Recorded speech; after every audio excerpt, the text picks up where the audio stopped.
स्वरोजगार।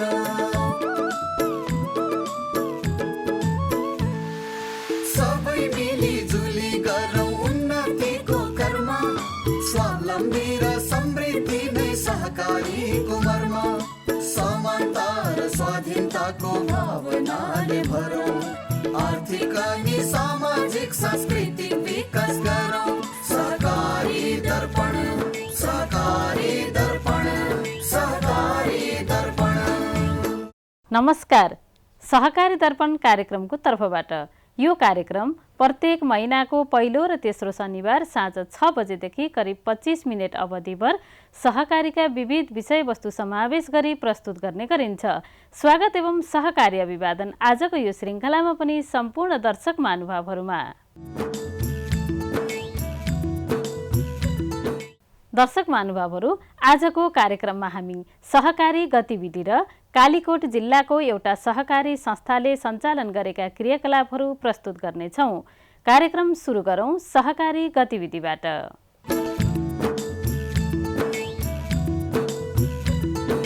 राष्ट्रिय सहकारी विकास बोर्ड कार्यकारी समितिको 93औं बैठक भूमि व्यवस्था, सहकारी तथा गरिबी निवारण मन्त्री एवं बोर्डका अध्यक्ष शशि श्रेष्ठको अध्यक्षतामा 2079 साल पुस 8 गते पुलचोक ललितपुरमा सम्पन्न भयो।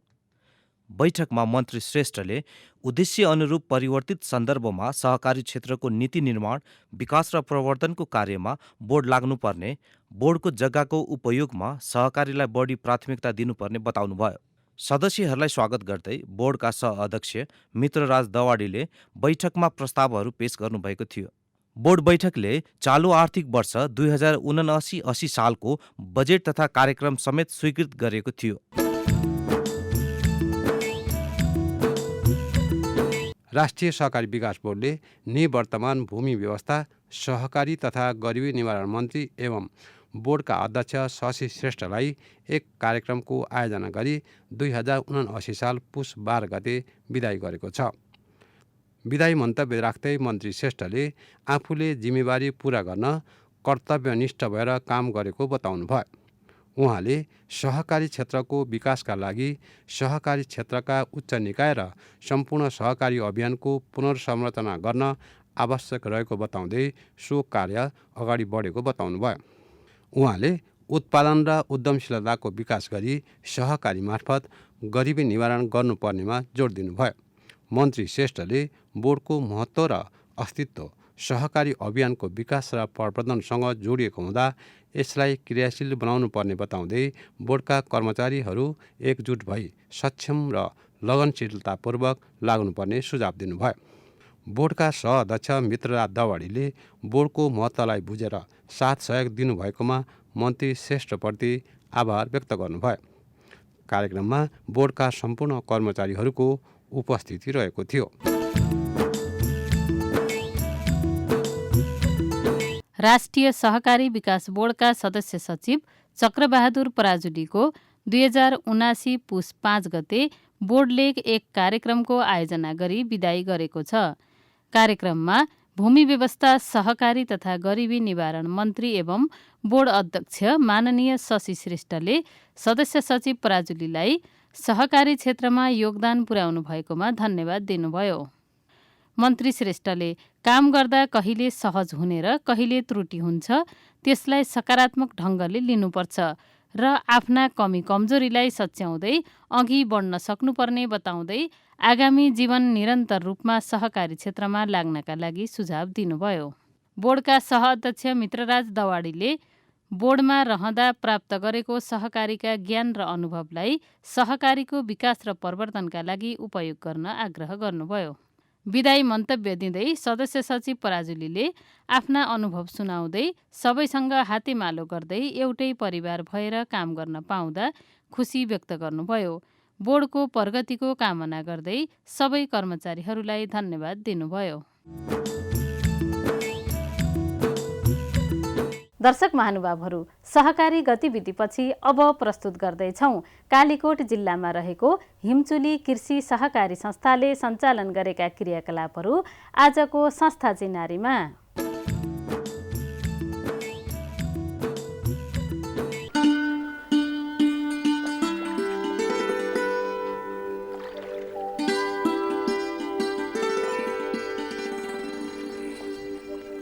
पहाडी उचाइबाट देखिने फराकिलो सुन्दर दृश्य, धुवाँ धुलो मुक्त स्वच्छ हावापानी, गाउँघर बस्ती, बनावटीपन पटक्कै नभएको पूर्ण प्राकृतिक परिवेश देख्दा मनलाई आनन्दित गराउँछ।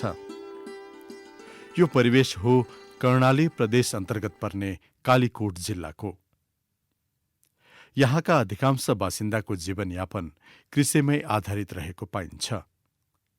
विभिन्न प्रयास स्वरूप हाल यहाँको कृषि प्रणालीलाई केही हदसम्म व्यावसायिक बनाउँदै लगिएको पनि महसुस गर्न सकिन्छ। यसको लागि स्थानीय सहकारी संस्थाको प्रयास निकै महत्त्वपूर्ण रहेको देखिएको छ। तिनै मध्येको हो कालीकोट जिल्ला खाँडाचक्र नगरपालिका वडा नम्बर 1 मा रहेको हिमचुली कृषि सहकारी संस्था।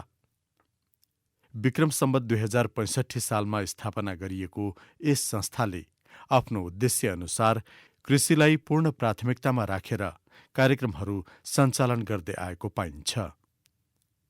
संस्थाले स्थानीयमा उत्पादन हुने साथै बजारलाई पनि ध्यान राखेर कृषि प्रणाली अवलम्बन गर्दै सदस्यहरूलाई व्यावसायिक बनाउने दिशामा उल्लेख्य कार्य गर्दै आएको देखिएको छ। सदस्यहरूलाई प्रदान गरिने सेवा सुविधा मार्फत व्यावसायिक कृषिमा लाग्न प्रोत्साहन मिल्न गएको पनि महसुस गरिएको छ। अझ महत्त्वपूर्ण कार्यको रूपमा स्थानीय महिलाहरूलाई समेत समूहमा आबद्ध गराई लघुवित्त कार्यक्रम मार्फत आर्थिक सुविधामा सहजता ल्याई महिलाहरूलाई व्यावसायिक तथा स्वरोजगार बनाई आत्मनिर्भरताको दिशामा राम्रो प्रयास गरेको पाइन्छ। मुख्य रूपमा हिमचुली कृषि सहकारी संस्थाले आफ्ना सदस्यहरूको माग अनि स्थानीय सम्भावनालाई ध्यानमा राखेर कृषिमा व्यावसायिकता ल्याउने उद्देश्य बनाएको देखिएको छ। यहाँ हामीले खास गरी परम्परागत कृषिलाई व्यवसायीकरण कसरी गर्न सकिन्छ भन्ने उद्देश्यले नै यो सहकारी संस्थाको स्थापना भएको हो। र यो हामीले स्थापना गर्दा यो खाँडाचक्र नगरपालिका हालको भयो, मान्म गाविस त्यति बेलाको भयो र हाम्रो संस्थाको कार्यक्षेत्रको हिसाबले हेर्दाखेरि साबिकका 30वटा गाविस, अहिलेको 9वटा स्थानीय तह कालीकोट जिल्लाभरि दर्ता गर्दाकै प्रक्रियामा हाम्रा कार्यक्षेत्रहरू हुन्। त्यसो हुँदा ठुलो सेवा क्षेत्र र सदस्य सङ्ख्या पनि अलि बढी नै भएको हुनाले हामीले साझा व्यवसाय भन्दा पनि अथवा संस्थाको स्वामित्वमा सञ्चालित व्यवसाय भन्दा पनि सदस्यको आवश्यकता, क्षमता र उनीहरूको चाहिँ वरिपरिको भौगोलिक अवस्थाले के कुराको व्यवसायको सम्भावना छ उहाँहरूलाई त्यो व्यवसायप्रति जागृत गर्ने हैन र त्यसका लागि आवश्यक पर्ने ज्ञानसिपको कुराहरू होला, पुँजीको कुराहरू होला, बिउ बिजन अन्य साधनको कुराहरूलाई त्यो उपलब्ध गराउने र व्यवसायीकरण गर्ने र त्यसबाट उत्पादित वस्तुहरूलाई स्थानीय तथा बाह्य बजारमा सङ्कलन गरेर बजारीकरण गर्ने हामीले पछिल्लो चरण यो चाहिँ गान्धारी सहकारी संस्थाबाट नीति लियौँ। यस क्षेत्रमा मुख्य रूपमा गरिने स्याउ, ओखर, खुर्पानी लगायत विभिन्न पतझड फलफुलका अलावा तरकारीहरू, कुखुरा पालन, गाई भैँसी पालन व्यवसाय पनि राम्रो रहेको महसुस गरिएको छ। खास गरी बजार क्षेत्रको नजिकका स्थानमा यस्ता व्यावसायिक कृषि तथा पशुपालन गर्ने सदस्यहरू पनि निकै रहेको पाइन्छ। तिनै मध्येका हुन् हिमचुली कृषि सहकारी संस्थाका सदस्य जग्ग प्रसाद पाण्डे। सहकारी संस्थाकै सहयोगबाट एकीकृत रूपमा विभिन्न प्रकारका कृषिमा आधारित व्यवसाय गर्दै आउनुभएको छ, जसबाट आम्दानी पनि राम्रो भएको बताउनुहुन्छ। समूहको आधारले पैसा पाउने त्यो भएको कारणले गर्दा मैले 2 लाख रुपियाँ लिएर सुरुमा मैले एउटा भैँसीबाट सुरुवात गरेँ। त्यसपछि अनि विभिन्न ठाउँमा मैले तरकारी खेती सबैले गरिरहेको देखिरहेको थिएँ ठाउँ-ठाउँमा। त्यसै तरकारी खेतीतिर नखदे बालीतिर लाग्नुपर्छ भनेर लाग्यो। लगभग मलाई चाहिँ 2 वर्षमा राम्रै छ। 2 वर्षमा मैले चाहिँ 40 लाखको रेसियोमा कमाइयो। कुखुरा पनि पालिया छ, कुखुराबाट, भैँसीबाट, तरकारी खेतीबाट। दिउँसो चाहिँ मजाले दिउँसो घाम लगाएर यसो काम गर्यो, त्यसपछि चाहिँ आराम गर्यो। कसैको किन गर्यो नि भन्ने हाल छैन। आफैले जतिखेर मन लाग्यो त्यतिखेर गर्यो। कष्ट छँदै छैन, यसमा आनन्द छ। विदेश जानेलाई पनि म त्यही भन्छु, विदेश जाने साथीहरूले तपाईँको चाहिँ आफ्नो घर आफ्नै बारीमा काम गर न, किन दुःख गर्छ भनिरहन्छु। आफ्नै माटोमा काम गर, आफ्नै देशमा काम गर, किन विदेशमा जान्छौ, आफ्नो बालबच्चासँग रमाऊ भनेर भनिरहेछौ। रोजगारीको लागि विदेश जाने सोच विपरीत अन्यलाई पनि आफ्नै गाउँ ठाउँमै बसेर स्वरोजगार बन्न सल्लाह दिने उहाँ आफ्नो व्यवसायबाट निकै खुसी देखिनुहुन्छ। त्यसैगरी स्थानीयमा रहेको मासुको मागलाई ध्यानमा राखेर बाख्रा पालनमा पनि हिमचुली कृषि सहकारी संस्थाका सदस्यहरूको लगाव देखिएको छ। हेर्दा नै आकर्षक यो बाख्रा पालन त्यसैको नतिजाको रूपमा लिन सकिन्छ। यसको लागि संस्थाले पनि विभिन्न प्रकारका सेवा सुविधा पुर्याउने प्रयास गरेको पाइन्छ। आफ्नो जीवनयापनमा यही बाख्रा पालनको मुख्य भर रहेको व्यवसायी सदस्यको भनाइ छ। बार्खाबाट राम्रै छ सर, बार्खाबाट एकदम राम्रो छ। बार्खाको माया लागेको छ, धेरै कहिल्यै जिन्दगीमा नछोड्ने भन्ने भावना छ। पाठा हुन्छन्, खसी हुन्छन्, टाइमको बेला बेच्न पाउँछौँ। अनि दसैँ चाडबाड आए बेला ठ्याक्कै बेचेर खाना लाउन पुग्छ। हामीकन चामल यति यताउता झ्याक्कै खर्च चलिरहेछ। बार्खाबाट मरिमेटी पाल्ने उद्देश्य छ। बार्खाबाट अब 1-1.5 लाख 2 लाखको हामी सामान खान्छौँ। चामलै खान्छौँ, रोप्ने जग्गा छैन, केही छैन, विकट ठाउँमा बसेका छौँ। अब वर्षै पनि अब हामीले त्यो चामल पनि 1.5 लाख 2 लाखका खान्छौँ सालकै। अब त्यो बार्खाबाटै हो, तेल तोडी भन्नाले झ्याक्कै बार्खाबाट बनाउँछौँ, तरकारी बेचेर बनाउँछौँ। त्यही हो, अब खर्च चलिरहेछ। जम्मा मार्न सकिँदैन सर, खर्च चलिरहेछ। जेठ यति बिना जहाँ 10 जना जान्छौँ। संस्थाका सदस्यहरूले गरेका यस्ता व्यावसायिक कार्यहरू यस क्षेत्रमा प्रशस्त छन्। यसका अलावा संस्थाले आफ्नै व्यवस्थापनमा स्थानीयमा करिब 8,000 वर्गमिटर क्षेत्रमा हावापानी अनुकूल उत्पादन हुने टिमुर, ओखर, दालचिनी लगायतको खेती गरेको छ, जसबाट स्थानीय बासिन्दामा पनि एउटा राम्रो सन्देश प्रवाह हुन गई उनीहरूमा व्यावसायिक चेतनाको विकास हुने अपेक्षा समेत गरिएको छ। संस्थाले आफ्नो डेरी उद्योग पनि सञ्चालन गरेको पाइन्छ, जहाँ सदस्यहरू लगायत स्थानीयमा उत्पादन हुने दूध खरिद गरी बजारको व्यवस्थापन गर्ने गरिएको छ, जसका कारण उत्पादित दूधको बजार सुनिश्चित हुन गएको देखिन्छ। कृषकहरूको आवश्यकता र सुविधालाई ध्यानमा राखेर संस्थाले कृषि उत्पादनमा उपयोग हुने विभिन्न सामग्रीहरू सहज रूपमा उपलब्ध गराउन एग्रोभेट पनि सञ्चालन गरेको छ। यसले गर्दा कृषि सामग्रीको जोहो गर्न कृषकहरूलाई निकै सजिलो हुनुको साथै समयको समेत बचत हुन गएको छ। हिमचुली कृषि सहकारी संस्थाले उत्पादित कृषिजन्य वस्तुको भण्डारको लागि शीत भण्डारणको पनि निर्माण गरेको छ, जसका माध्यमबाट मौसममा उत्पादन हुने कृषि वस्तुलाई भण्डारण गरी बेमौसममा बजारमा पुर्याई राम्रो मूल्य प्राप्त गर्नमा समेत सघाएको देखिएको छ। संस्थाले मुख्य रूपमा गर्ने यस्ता कृषिजन्य व्यावसायिक क्रियाकलापका अलावा सदस्यहरूको रुचि, सिप तथा सम्भावनालाई ध्यानमा राखेर कृषि बाहेकका उद्योग व्यवसाय र व्यापारमा पनि लगानी परिचालन गरेको देख्न सकिन्छ। यो छाला जुत्ता उद्योग सञ्चालन गर्नुहुने हर्क मिजार संस्थाकै सदस्य हुनुहुन्छ। संस्थाबाट प्राप्त आर्थिक ऋण सहयोगबाट करिब 7 वर्ष अगाडि यो सुरु गर्नुभएको हो। सरकारले ऋण सिन लगानी गरेको थियो, उहाँलाई ल्याएर चलाइयो, व्यवसाय गरियो त्यही पैसाले। रोजगारी चाहिँ अब हामी 2 जना छौँ, एकजना म नै भइगयो, एकजना अर्को साथी हुनुहुन्छ। अनि त्यसपछि 12-13 लाख रुपियाँ चाहिँ लगानी छ यसमा। अनि त्यही अब 20-25 हजार रुपियाँ महिनाको आइहाल्छ। हामी त पहिला जिरैबाट गऱ्यौँ सुरु, त अहिले चाहिँ यहाँसम्म पुग्यो यो उपलब्धि।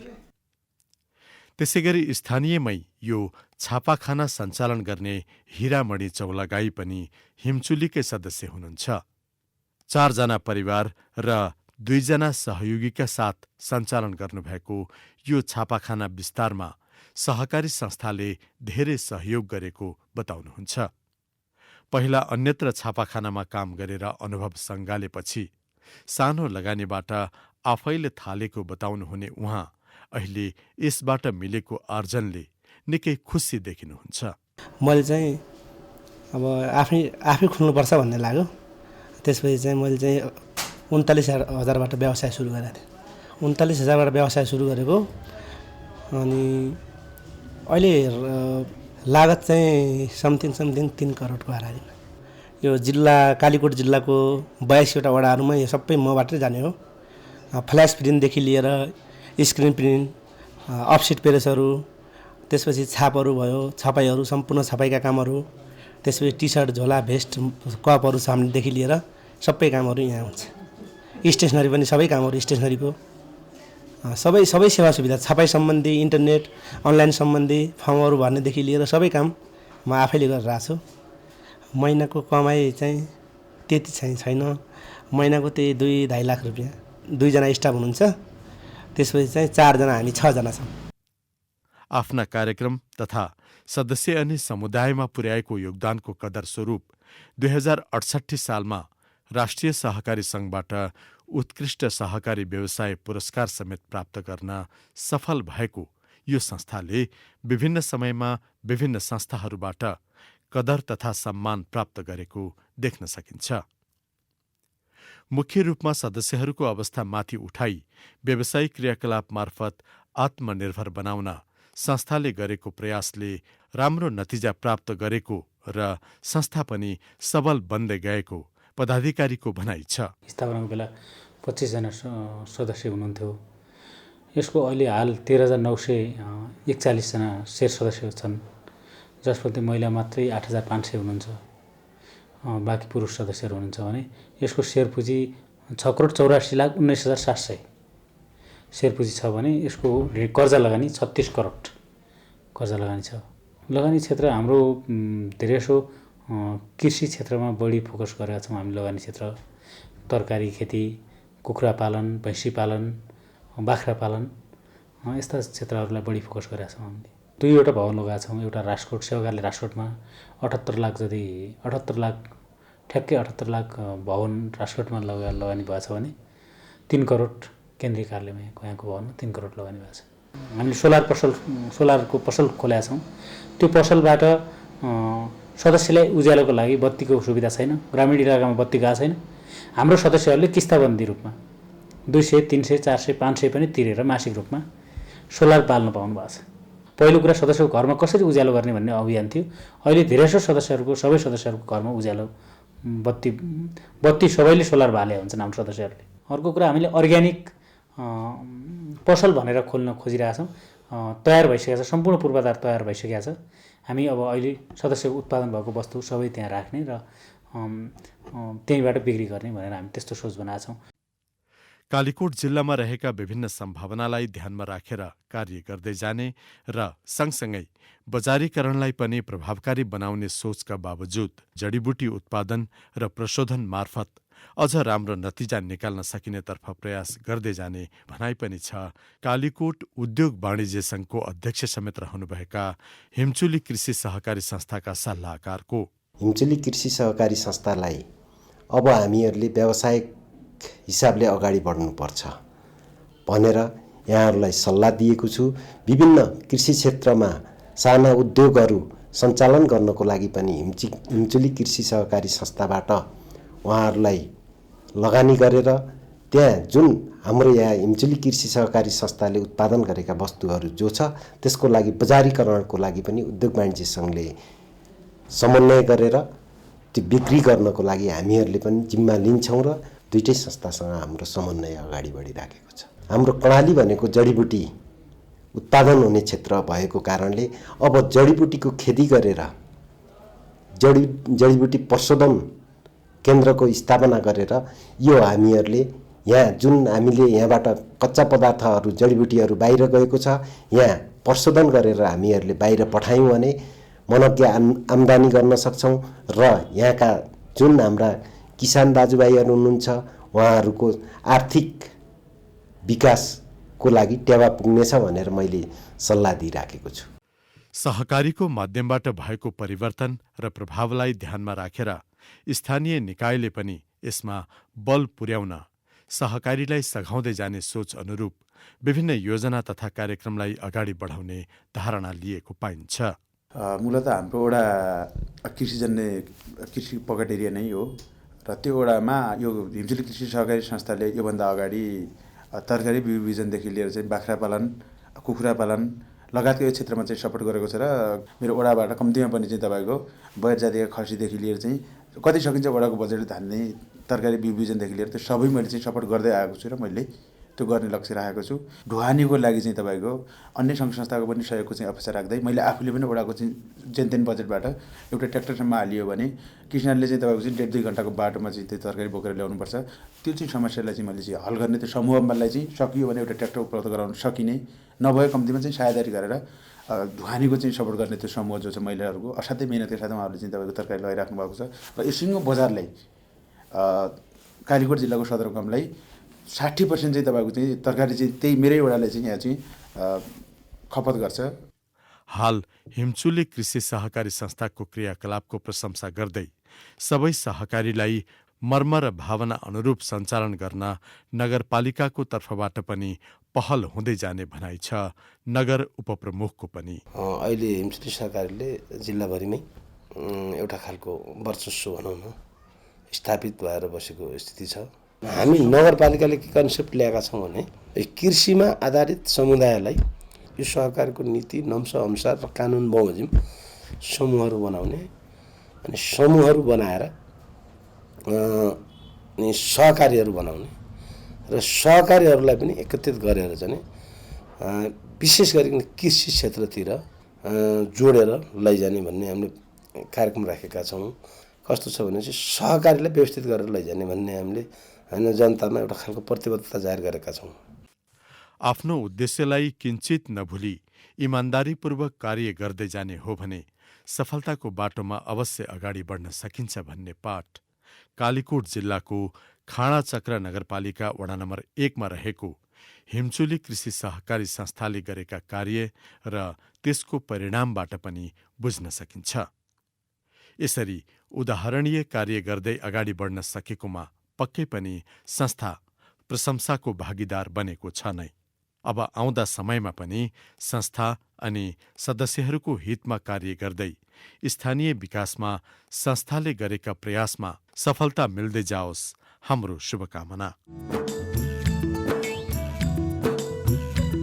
दर्शक महानुभावहरू, यो कार्यक्रम तपाईलाई कस्तो लाग्यो? कार्यक्रमको बारेमा तपाईको प्रतिक्रिया अवश्य पठाउनुहुनेछ भन्ने आशा राखेका छौँ। हाम्रो ठेगाना हो राष्ट्रिय सहकारी विकास board, Pulchowk, Lalitpur, post box number 5717, phone number 5010-131, email kopsanchar@gmail.com, website www.ncdb.org.np। दर्शक महानुभावहरू, यो कार्यक्रम तपाईँ आफ्नो सुविधा अनुसार युट्युबमा पनि हेर्न सक्नुहुनेछ। हवस् त दर्शक महानुभावहरू, आजको हाम्रो कार्यक्रमको निर्धारित समय सकिन लागेको छ। सहकारी सम्बन्धी विविध सामग्री लिएर आगामी कार्यक्रममा भेट्ने बाचा गर्दै आजको सहकारी दर्पणबाट हामी सबै बिदा चाहन्छौँ। नमस्ते, जय सहकारी।